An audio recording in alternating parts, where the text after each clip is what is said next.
ministrar a palestra intitulada Erosividade das Chuvas, Determinação e Estratégias de Mitigação aqui no primeiro Congresso Nacional de Manejo, Conservação e Ciência do Solo.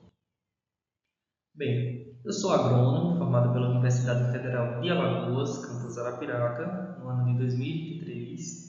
Durante esse meu percurso na graduação, eu acabei atuando como monitor voluntário nas disciplinas de conservação do solo e também em gênese e classificação de solos. Eu fiz estágio no Laboratório de Física do Solo, onde eu iniciei essa minha trajetória na área da ciência do solo. Atualmente, eu sou sócio da Sociedade Brasileira de Ciência do Solo e estou partindo para finalizar o meu mestrado em Ciência do Solo pelo programa de pós-graduação em Ciência do Solo na Universidade Federal Rural de Pernambuco.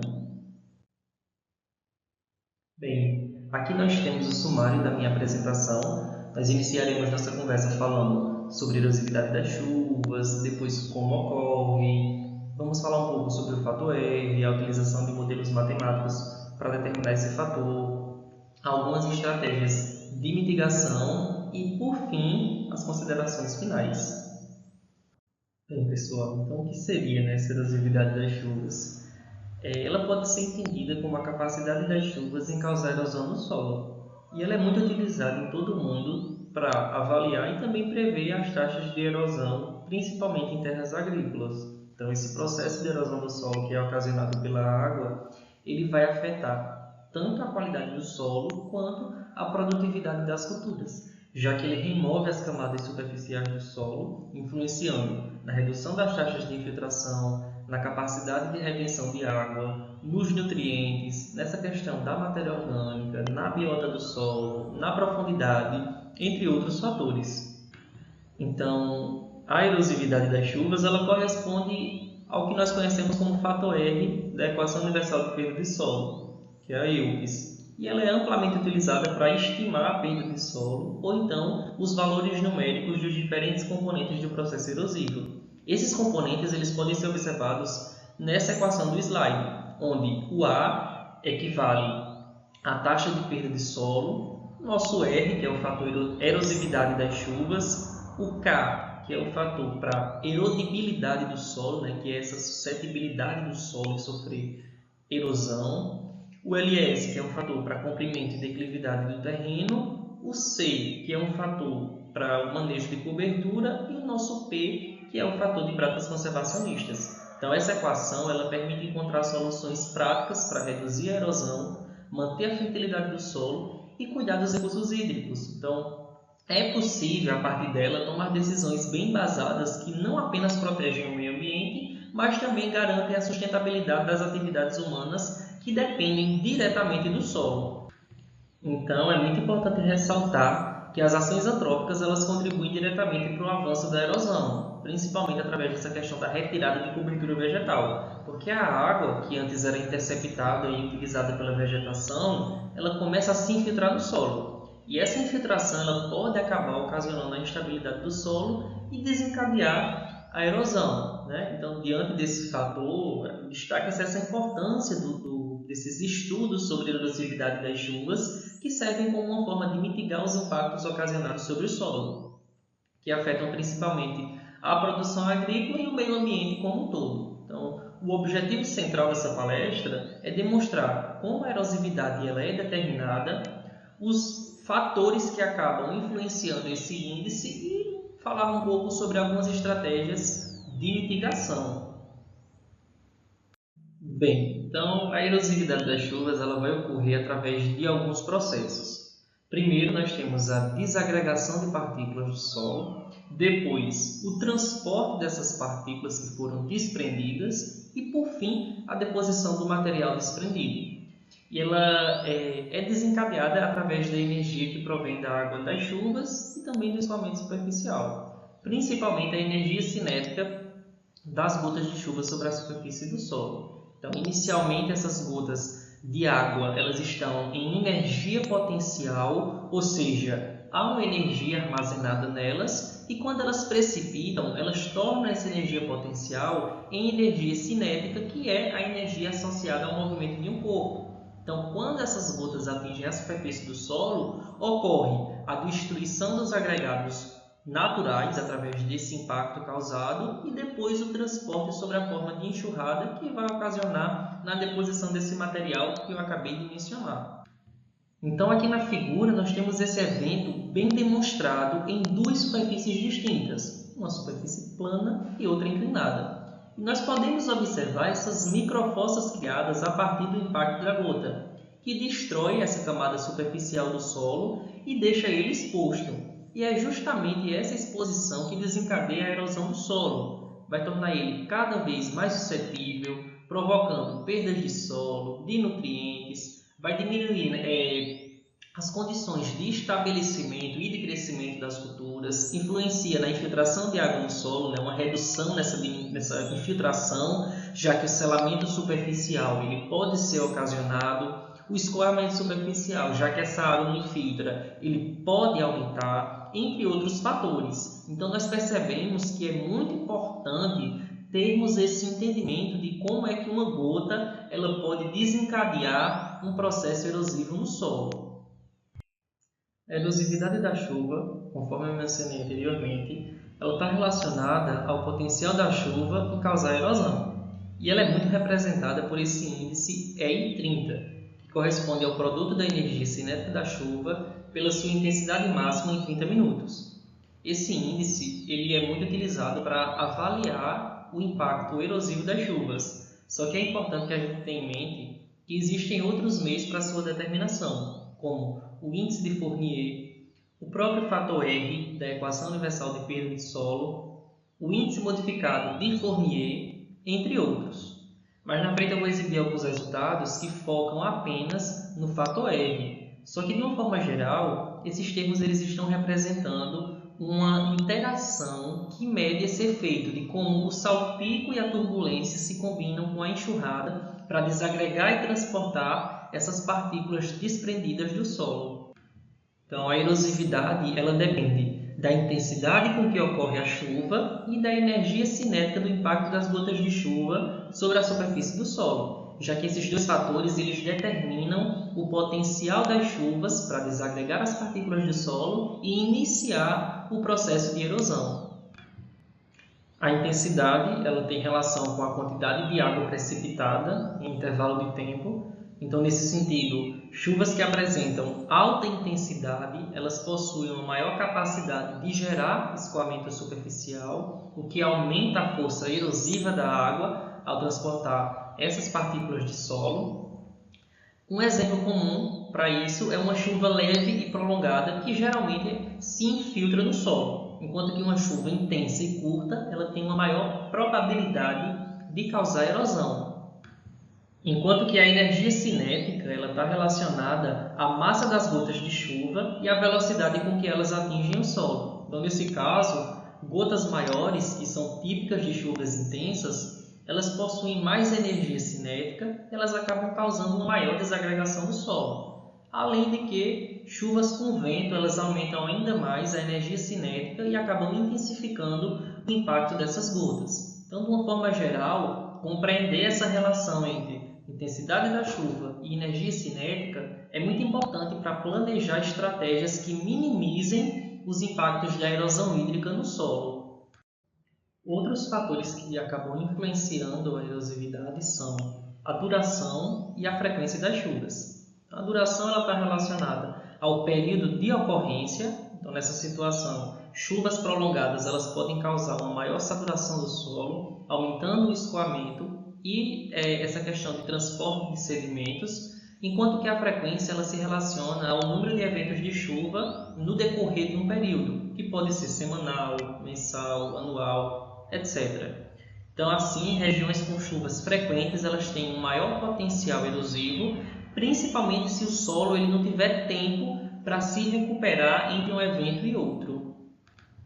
Então, levando em consideração todo esse contexto que nós estamos abordando, nota-se que a erosividade ela acaba apresentando algumas limitações de dados com resolução temporal alta. Então, dessa forma, muitos modelos simples eles foram estabelecidos para efetuar esses cálculos de erosividade. Então, nesse contexto, são utilizados modelos alternativos que estimam esse fator através de dados pluviométricos mensais, que é conhecido como método pluviométrico. Esses dados eles estão disponíveis para a maioria das localidades e é uma metodologia muito utilizada para mensurar a erosividade anual e também desenvolver mapas de erosividade. A erosividade ela é determinada a partir de dados pluviográficos. No entanto, é bastante comum, tanto no Brasil quanto no mundo, a escassez desses dados ou então a falta de séries históricas apropriadas para se obterem os índices de erosividade. Então, para superar esse entrave, uma alternativa muito utilizada é a estimativa a partir das médias pluviométricas mensais. Então, nesses estudos, geralmente são utilizados dados pluviométricos de períodos superiores a 30 anos. Então, vários pesquisadores, no decorrer dos anos, eles vêm utilizando correlações entre a erosividade, que é determinada em registros pluviográficos, com dados pluviométricos mensais e anuais de municípios do Brasil para acelerar essa obtenção do fato R. Então, com isso, nós podemos entender que a determinação da erosividade das chuvas ao longo do ano ela possibilita identificar os meses nos quais os riscos de perdas de solo e água também eles são maiores, além de identificar períodos do ano prioritários para o manejo adequado. Então, através da utilização de dados pluviométricos, determina-se a erosividade da chuva. Então, para isso, utiliza-se o coeficiente de chuva e, em seguida, aplica-se esses valores em equações ajustadas com dados locais ou ajustadas para outras localidades, contanto que as condições climáticas elas sejam semelhantes. Então, com a escassez ou a inexistência de dados pluviográficos, conforme eu acabei de citar, a forma de avaliar a acurácia da utilização de diferentes modelos matemáticos com dados de regiões distintas daquela em que ele foi estimado vai ocorrer a partir da utilização de curvas de regressão que relacionem o índice de erosividade aos coeficientes de chuva. Aqui eu trouxe um artigo do grupo de pesquisa da UFAL, coordenado pelo professor Cícero Gomes, do qual eu fiz parte durante minha graduação, publicado na revista Vestas Journal e que aborda essa determinação da erosividade através de modelos matemáticos. Esse artigo ele foi desenvolvido para o município de Cacimbinhas, que é a minha cidade natal, que está situado na região noroeste do estado de Alagoas. Os dados pluviométricos eles foram obtidos através do portal HidroWeb, que é uma ferramenta integrante do Sistema Nacional de Informação sobre Recursos Hídricos, coordenado pela ANA, para o período de 1963 a 2000, ou seja, uma série histórica de 38 anos. Nesse trabalho, o coeficiente de chuva ele foi estimado utilizando essa equação que foi proposta por Lombardi e Neto, baseada no modelo de Fournier, onde o fator R equivale a essa relação entre a precipitação média mensal ao quadrado sobre a precipitação média anual. Existem diferentes modelos matemáticos para determinar a erosividade das chuvas. Então, nesse trabalho, foram escolhidas 6 equações. Aqui nós temos a equação que foi proposta por Oliveira Júnior e Medina, 1990, onde o fator R equivale a 3,76 vezes esse m de x ao quadrado, que é a precipitação média mensal, sobre a precipitação média anual, que é o que nós acabamos de mencionar, que é o nosso coeficiente de chuva, mais 42,77. Foi utilizado também a equação proposta por Lombardi, Neto e Modenhau em 1992, onde o fator R equivale a 68,73 vezes esse coeficiente de chuva elevado a 0,841. Esse modelo de Lombardi e Neto ele é baseado no modelo de Fournier. A próxima equação é a de Val e colaboradores, 1986, também é baseada no modelo de Fournier, onde o fator R é igual a 12,592 vezes o coeficiente de chuva elevado a 0,6030.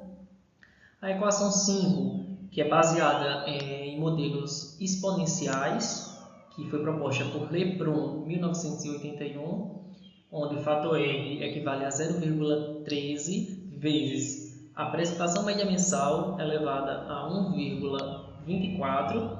A equação 6, que foi baseada em modelos lineares, e proposta por Ruffino e colaboradores em 1993, onde o fator R equivale a 19,44 mais 4,20 vezes a precipitação média mensal. Por fim, a equação de Moraes e colaboradores 1991, também baseada no modelo de Fourier, onde o fator R equivale a 36,849 vezes o coeficiente de chuva elevado a 1,0852. Essa figura 4 ela mostra a precipitação e o coeficiente de chuva nos 38 anos para o município de Cacimbinhas. O que nós podemos observar é que há uma similaridade entre as distribuições médias mensais de precipitação pluviométrica e do coeficiente de chuva. Então, dessa forma, observa-se que para os meses com os maiores índices de precipitação pluviométrica, que são de abril a julho, os valores do coeficiente de chuva eles também foram maiores. E para os meses com os menores índices de precipitação, que foram outubro e novembro, esses coeficientes de chuva eles também foram menores, revelando essa forte influência do volume de chuvas na determinação desse coeficiente. Aqui na figura 5 nós temos a erosividade das chuvas, determinada a partir dos modelos matemáticos para o município estudado. Nós notamos um comportamento semelhante entre todos os modelos aplicados, que acaba seguindo o mesmo comportamento das precipitações registradas nessa série histórica de 38 anos. Os meses de abril a julho, eles obtiveram os maiores índices do fator R, sendo também os meses com os maiores volumes de chuva, conforme nós acabamos de ver anteriormente, enquanto que novembro ele teve o menor índice, tendo também o menor volume de chuvas registrado. Então, esses resultados eles acabam ressaltando que a erosividade está fortemente associada ao volume de chuvas. E isso evidencia a necessidade de estratégias específicas de manejo do solo durante esses meses críticos, que nesse caso são de abril a julho. Essas estratégias elas visam mitigar os impactos da erosão hídrica nesse município em questão. Para avaliar a acurácia dos valores, nós traçamos essas curvas de regressão. E nessa figura nós podemos observar a grande correlação entre a erosividade e o coeficiente de chuva, com esse coeficiente de determinação, que é o R2, variando de 0,956 a 1. E isso confirma que a erosividade mensal das chuvas no município de Cacimbinhas ela pode ser medida utilizando os dados pluviométricos obtidos através do portal HidroWeb.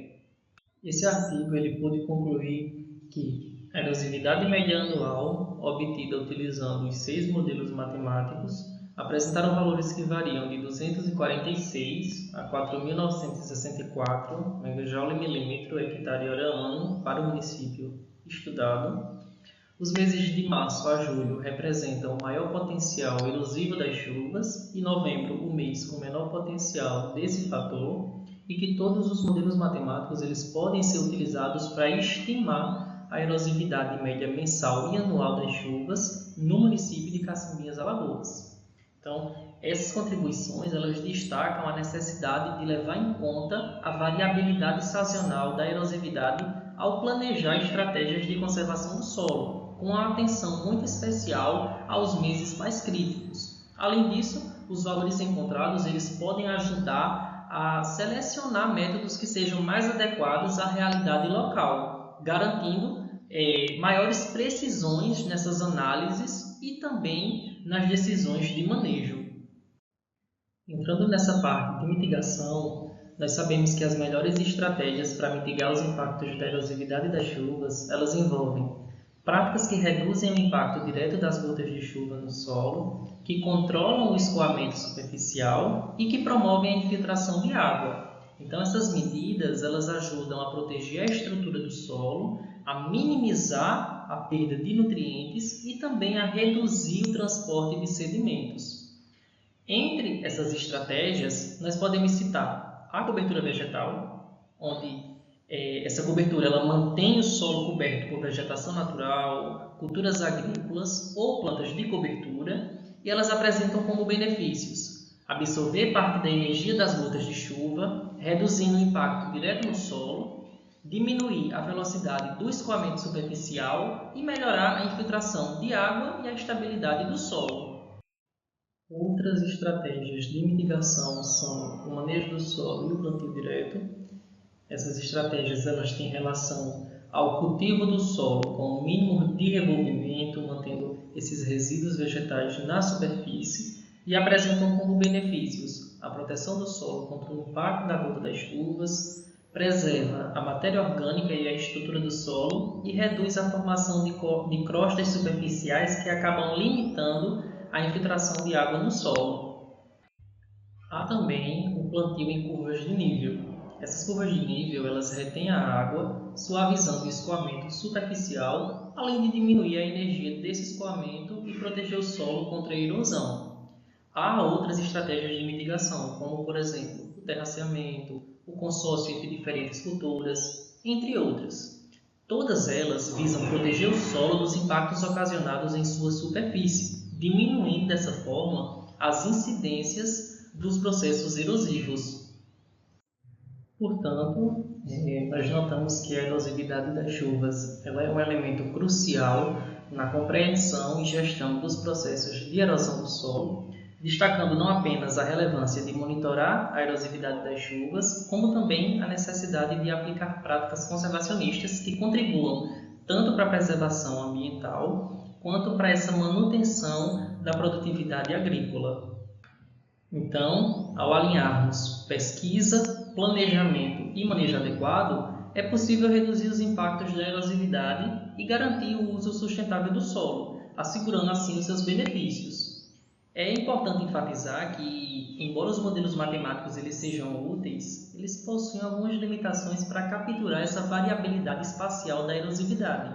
Então, nesse sentido, a geoestatística ela tem se destacado como uma ferramenta promissora para preencher essas lacunas. Então, em breve, nós vamos publicar alguns trabalhos que trarão contribuições significativas para compreender esse tema que é tão crucial para o manejo e conservação do solo.